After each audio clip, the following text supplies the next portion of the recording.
Good evening, everybody. Good evening. It's Cutler on the Let's Talk the Cutler platform. It's Tuesday, October 13th, and here we are. We're chit-chatting and we're talking, and of course, you know how it goes. For the next 1,800 seconds, I'm with you in your living room, in your dining room, in your kitchen if you let me, in your car if you are driving carefully. You can listen if you're in your car, but if you want to see, then you can pull over and just watch. Again, it's October the 13th and it's the Let's Talk the Cutler broadcast. And I'm excited because we have some interesting things to chit chat about tonight. Some really, really interesting things. And right off the cuff, I want to know. I want to know this. Do you or have you ever considered yourself as your own worst enemy? That's the opening question tonight. Have you ever considered yourself as your own worst enemy? If you have, then just go ahead and put that in the comments, and we'll see how it trends, and we'll talk about it. But again, this is Cutler on the Let's Talk the Cutler platform. It is Tuesday, October 13th. I got 1,800 seconds to be with you. So as you're coming in the room, go ahead and do a like, a thumbs up on the conversation, and let me see who the LTTC VIPs are for this evening. Of course, it looks like Roselia, you're LTTC VIP number one. Come on in the chat and let's see who's talking with us tonight, who our VIPs are. And as you all know, hi there. Looks like another VIP is none other than Annie Cutler. It's good to see you, Miss Cutler. It's good to see you this evening. As always, we got about 1,800 seconds to do this thing. It's October the 13th. We're going to take a look at three of our, and looks like VIP number three is all the way down there in Atlanta, all the way down there in Atlanta. And it's Lady. How are all of you all doing tonight? So it looks like Roselia, Annie, and Lady are the LTTC VIPs for the night. Yay! And congratulations to all of you all.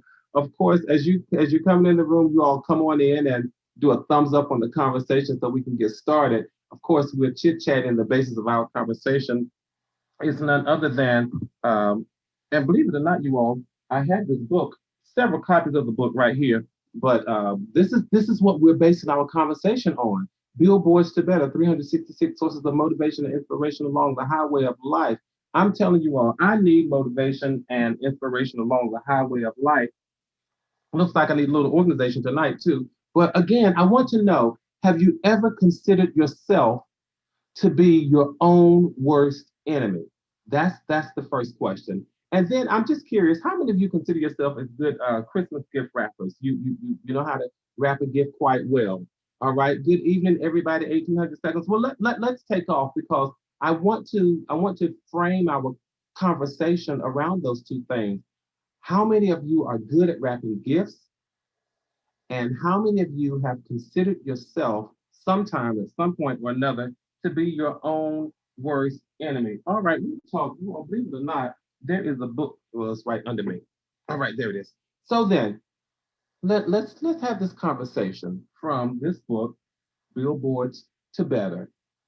And let's look at today's date is October 13th. So let's look at October the 11th, 12th, and 13th as we go into our conversation tonight, because I'm curious to see how you all are responding to that question. Are you your own worst enemy? I want you to know that there is some power. I want to empower those of us who have said, yeah, I am sometimes my own worst enemy. I'm a big critic of myself. I want to talk to us tonight and lift us from that being such a bad thing to something good. Okay, let's take a look at our quote for October the 11th. You all know it's Tuesday. We'll do Sunday, Monday, Tuesday. All right. October the 11th, it says the ultimate goal in life is not to obtain and acquire. The ultimate goal is to live and lead. The ultimate goal is not to obtain and acquire, but the ultimate goal is to live and to lead. You all, this is about recognizing the levels and the layers of life. It's about understanding really how to prioritize. It's about how to prioritize life and the things that come with life. And notice that this quote says that the ultimate goal is not to obtain and acquire. It didn't say that that cannot be a goal. It says that the ultimate goal is not to obtain and acquire, because getting things and having things really should be a priority. If you ask me, it should be a priority in life. But once upon a time, in our culture and the culture of my people, and even in the subculture of my people in the church, people used to think that in order to really be looked upon in a favorable light by God, that we had to be pitiful and pathetic and poor. But but I believe, you all, that it is okay. I believe that it is okay for our lives to reflect the favor that is upon us and the blessings that are with us and the grace that carries us. I really do believe that it is okay for our lives to reflect the favor that is upon us, the blessings that are with us, and the grace that carries us. But while we are obtaining these things, in my mind, the thing that is the most important is that we live and we lead. The thing that is most important is that we live and we lead. So, yes, it is okay to obtain and acquire, but that should not be the ultimate goal in life. Those should be goals in life, but not the ultimate goal in life. You see, we've got to make sure, you all, we've got to make sure that we live an admirable life. We've got to make sure that we live an honorable life. We've got to make sure that we lead a respectable life. And in fact, we have to live a life that will help people set goals for themselves. We have to lead people who may not sometimes have goals for themselves. How many of us have found or remember a time when we really didn't feel like we had any goals? We were lost and we didn't really know where we were going. So then there are people out there who are just like us, you all. They're meandering and they don't quite know how to navigate life. Life is a maze and they don't know how to get through.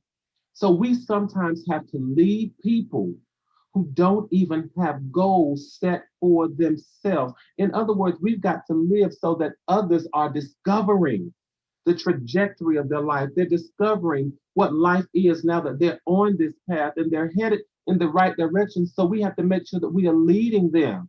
And we've got to live so that people want to live the same way that we live. That's important, you all. Live so that people will want to live the same way that we live. And when we think about life, there are some goals that we just can't be selfish with. Some goals we just can't be selfish with. I was thinking about some of my goals today, and I'm starting off sort of mellow because I wanted to get this whole notion of really what's important. I was thinking earlier today that there's some goals that I just really don't want to be selfish with. Some goals that, if they're not worth sharing, they're not worth having. If they're not worth sharing, then they're not worth having. And please understand that it's not about living and pointing, but this is about living and leading. And I'll come back to the goals of the word sharing and having. But this is about living and leading. Has anybody ever given you directions? Maybe you were driving and you wanted directions someplace, and they pointed and they told you how to get to where you were going. And by the time they got to direction number five, you really almost forgot. And this, of course, is the day before GPS, or the days before GPS, or for some of us who may not necessarily have GPS in our vehicles these days. But think about it. Think about how people respond to just directions where you point it out. Oh, you go down there and you hang a left. And then when you get there, you make a right on the next street, and then you go around the roundabout. Can you imagine how mixed up and lost we may be with those kind of directions? But do you remember a person who was kind enough to get in their vehicle and lead you to where you were trying to go? Which way did you think was the most effective? Which method did you think was the most effective? Certainly, in my mind, it is the person who was leading me and not just pointing, because we have to lead people. We have to show people, not just point out and say, hey, you go down there. Why would I go down there if you've never been there? Why would you want somebody to go down a road where you have never gone yourself? I'm talking about life, not necessarily just the highway, but this thing that's called life. Why would you point somebody down a road where you yourself have never gone? I'd rather people lead me than point me in the direction. So then, where I'm going, the goals that I have, if they're not worth sharing, I'm coming back to it. If they're not worth me sharing, they're not worth me having. But there are some goals in my life that are worth sharing, you all. The goal of hearing, well done, is worth sharing. The goal of a victorious the goal of a victorious end to an honorable life and an honorable fight, that is worth sharing. The goal of leading people to joy and to peace and to hope and to love. Those goals are worth sharing. Have some goals worth sharing. The ultimate goal in life ought to be living and leading people, leading them to some place, leading them to some place. And when people give you the invitation to become a part of their life so that you can lead them, get involved. Get involved in their life. Get involved in these people's life. You all do know that one of the principles of my life, one of the principles of my life is that I don't get involved and I don't go where I'm not wanted. That's just me. I'm never going to knock anybody's door down. I'm never going to just bomb rush an event. But from my perspective, I don't go where I am not wanted. But when people invite me to become a part of their life and lead me to, and they lead me to believe that there is some degree of trustworthiness that they have in me, I never want to betray their trust. When people give you an invitation to participate in their lives, go in gently, but do not betray their trust. People invite you because they trust you. Everybody does not always get that. People invite you into their lives because there's something about you that they initially trust. Do not do not betray the trust that people have in you. So if you invite me into your life, I'm going to go there. I'm going to accept the invitation and I'm going to be the best steward of the part of your life that you trust me with. So if you trust me to lead you, then I'm going to do the very best job with leading you that I can. And I'm telling you all this. I want to live a life that will lead people to the understanding that they matter, that they are valuable, and that out of the 7.8 billion people on the earth, they hold significance. Out of the 7.8 billion people on the earth, they have worth. Out of the 7.8 billion people on the earth, that there is good inside of them, and that the eyes of God is upon them. I want to lead people like that so that they understand that they matter. So yes, I want to obtain like anybody else. I want to have fine things and nice things, and I want to obtain, I want to acquire, I want to achieve, I want to earn, but that is not my ultimate goal. That's not my ultimate goal. And I'm not so disillusioned as to think that I will live forever, but guess what? My ultimate goal is to make sure that what happens in the end is worth everything that I did in the beginning and the middle. So my life is making sure that I don't just acquire and that I get and that I obtain, but my life, the ultimate goal of my life is to live and to lead. And if you ask me, I'm telling you, I want to live so that God is pleased with me and I want to lead people to the cross of Christ. Yeah, for me, it's about living and leading. It's about living and leading. The old folk, y'all know, and slowly we're all becoming us old folk of God graces us long enough to stay here. But I'm telling you, I remember when people used to sing, "Only what you do for Christ will last. Only what you do for Him will be counted in the end." So I'm telling you, my ultimate goal is to make sure that the victory at the end is worth everything that I did at the beginning and the middle. The ultimate goal in life is not to obtain and acquire, but it is to live and to lead. You all, I only have 1,800 seconds. My allergies are bothering me just a little bit, I'm convinced and I'm convicted of this whole notion that we've got to live and to lead. And again, you all, it is about leading. It is about leading. Don't you dare go into somebody's life and then just point them in the direction. No, lead them. Lead people. Lead people. And of course, if we have challenges and problems leading people, then sometimes we might need to be led ourselves. We might need to be led ourselves. If you all haven't done so, go ahead and like this conversation. I want to go to our the source of our quote for October the 12th. It says, if you have a point to prove, don't argue, testify instead. You all, that's a whole lot. It is a whole lot. You all know that that's about communication, right? And you know, I'm getting ready to take off and go somewhere with communication. This whole notion of communication, excuse me. If you have a point to prove, don't argue, testify instead. We all have heard that you can draw more flies with honey than you can with vinegar. This is about communication tips and helpful hints. When you have something worth saying, and we all have had and will have something worth saying, how you say it, we know this, how you say it will determine whether people hear it.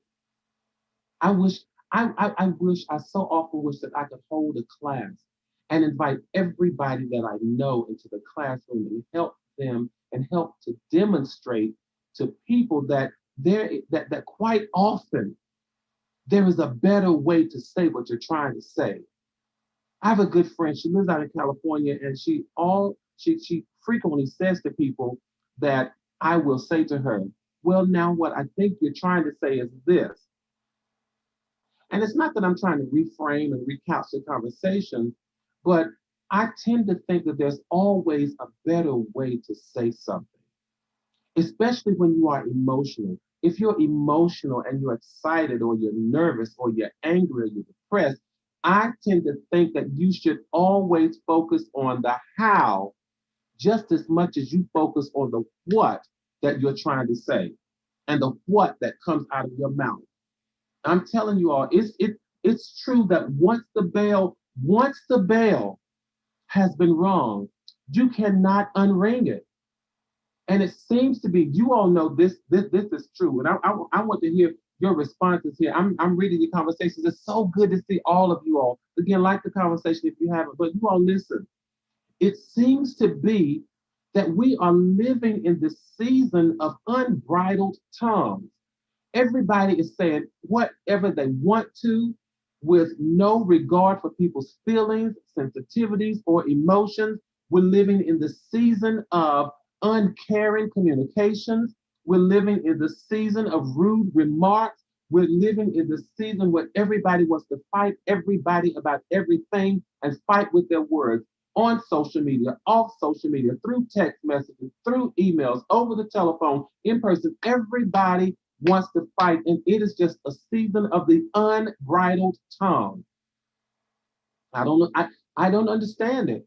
It seems like we're living in a time when people don't care how they say what they say. They don't care that their words bite.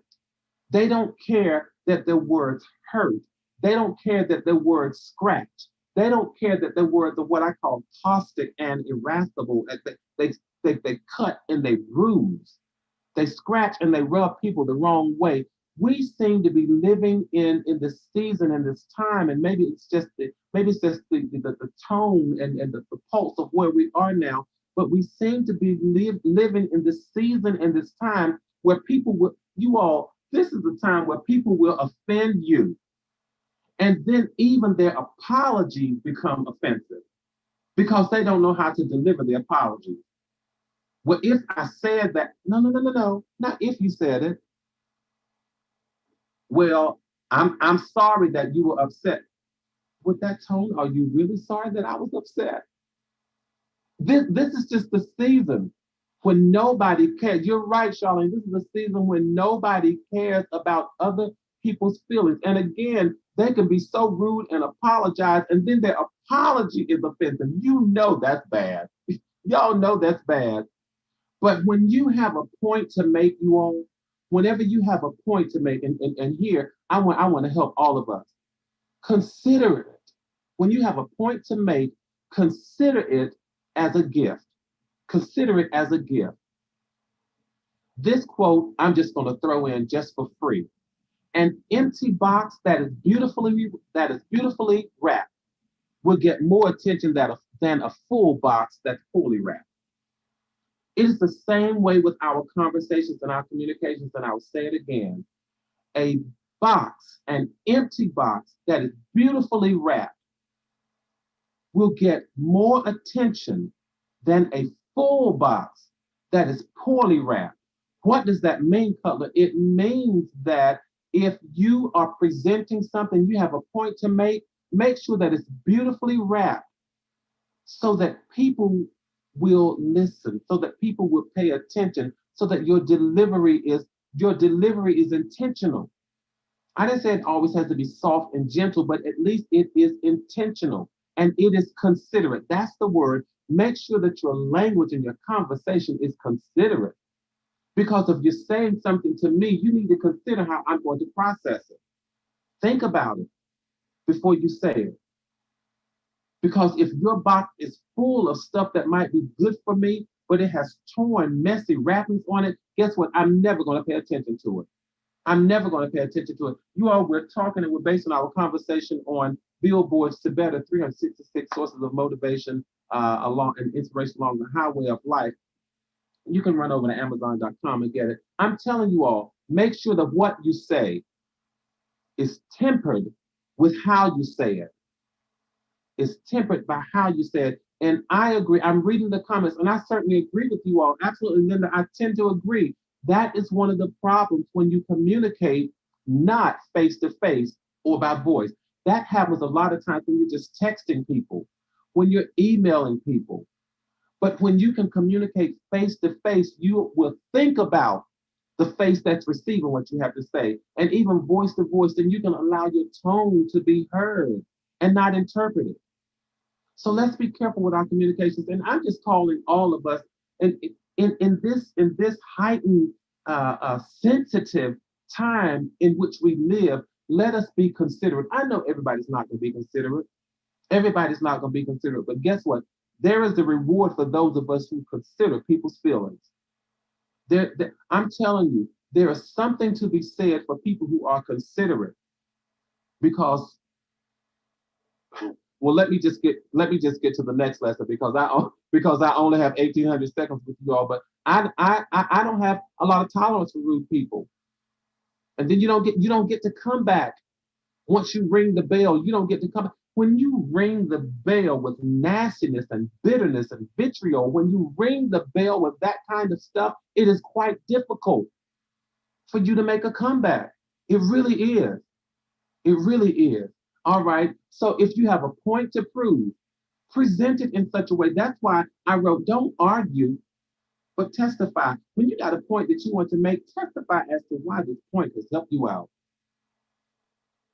If you have something that you want to promote, don't argue as to why it's better. Testify about how it's been good to you and how it's improved your life. I'm telling you, the how you own is just as important as the what. Because again, if you don't focus on how you say what you say, people will never hear it. And you can have some good stuff to say, a whole bunch of good stuff. Y'all, I don't have a lot of time, so I need to get to this next quote for October the 13th. And it says, hang on, you all, buckle up, because I'm telling you, listen to this one. It says, extend grace without judgment, mercy without self righteousness, and forgiveness without condemnation. Extend grace without judgment, mercy without self righteousness, and forgiveness without condemnation. You all might have read that and said the author is asking a whole lot of me with that particular one. But you all, this lesson speaks to my heart. It really does. Because this is about learning how to handle the difficult people in your life. I taught a lesson this past Sunday about the thing was loving your enemy, how to love your enemy. There comes a time when life teaches us how to handle, or we should learn how to handle the difficult people in our lives. But before, and I'll get to that, you all, but before you can handle the difficult people in your life, you've got to learn how to handle ourselves.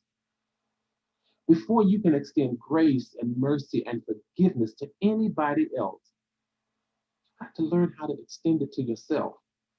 You've got to learn how to free yourself from condemnation, from self hatred, from self loathing. We have all made mistakes. We have all done some things intentionally wrong.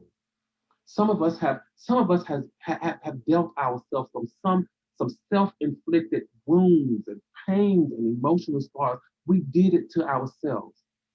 Some of us have engaged in self-sabotaging behavior. We were our own worst enemy. That's why I'm going with this one tonight. Sometimes we were our own worst enemies. Some of us have made bad choices and poor decisions. But here is the inspiration tonight, you all.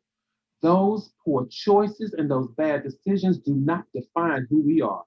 They don't define who we are. And the interesting thing about life is that we may never forget those choices and those decisions, but we do get the option of forgiving ourselves. We may not forget those choices and those decisions. We may not be able to forget, but we get the option of forgiving. So guess what, you all? And this really comes from the heart. I have learned, I've learned to say to myself, I forgive you. And I encourage you all that if you have any degree of self self condemnation and not forgiving yourself, I'm telling you all what works. Look, stand in the mirror, because sometimes you can't forgive yourself until you look yourself in the eye, and we beat ourselves up over the poor choices and the bad decisions that we made sometimes 5, 10, 15, and 20 years ago. Sometimes they were just 5 minutes ago, but we still beat ourselves up over them. Give yourself permission. Please take a, no pun intended, take a page from my book. Step in the mirror, look yourself in the eye, and say to yourself, I forgive you. Every now and then, say to yourself, I extend grace to you.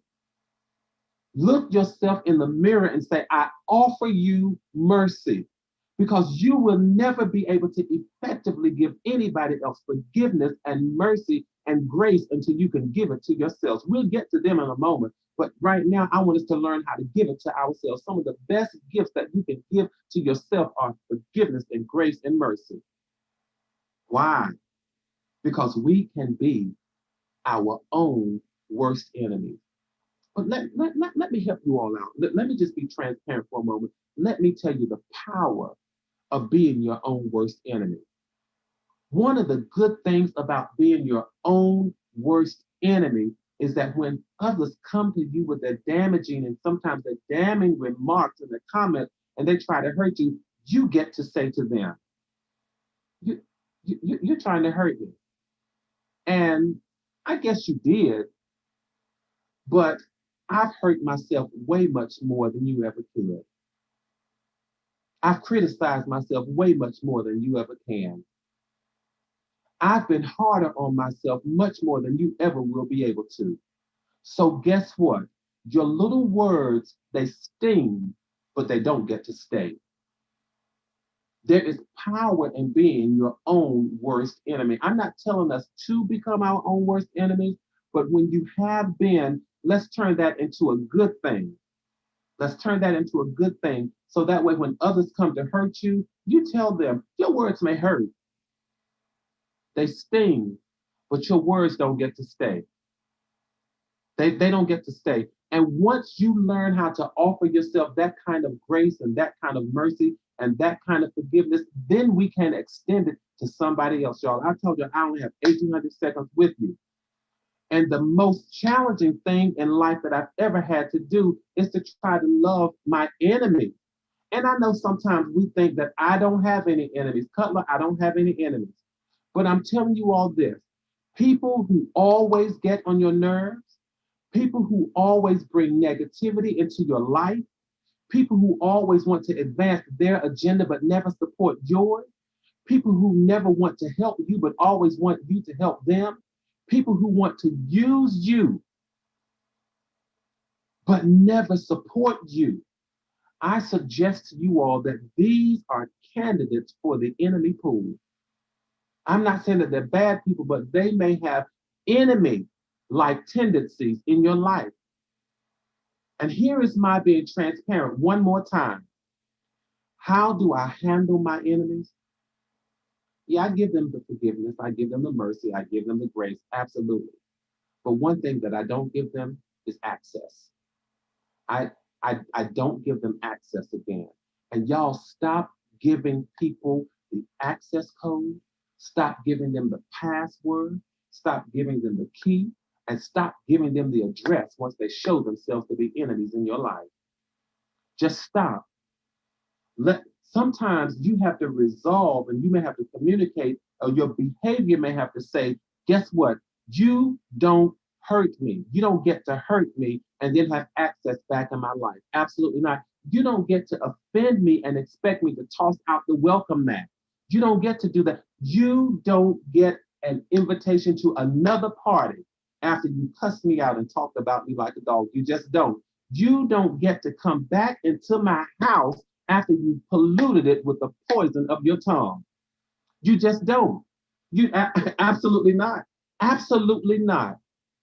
Yes. So guess what? You get the forgiveness, you get the mercy, you get the grace, but you don't get the access. You all, it has been 1,800 seconds that I've been with you in your living room, your dining room, wherever you are tonight. I've been with you and I've enjoyed this particular conversation because I'm telling you, there is power, you all.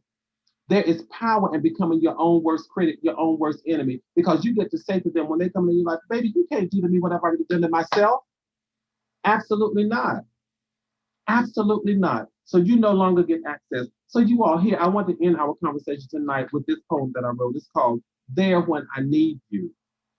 It's called There When I Need You. Because this way, this I see you all, you put it, cut them off. Yet you don't. Do not let people who have proven to you that they are your enemies, don't let them back in your life. You're gonna come in my home and pollute it with poison, you don't get to come back in. You don't even get to wipe your feet on the doormat that's outside. Absolutely not. Absolutely not. I want to read this poem, y'all. I've got to go. I want to read this poem again from Thoughts Keep Flowing. And this one is called There When I Need You. Because this tends to look at the people who come into your life. And I'm telling you that you will get to tomorrow without any of your enemies' help.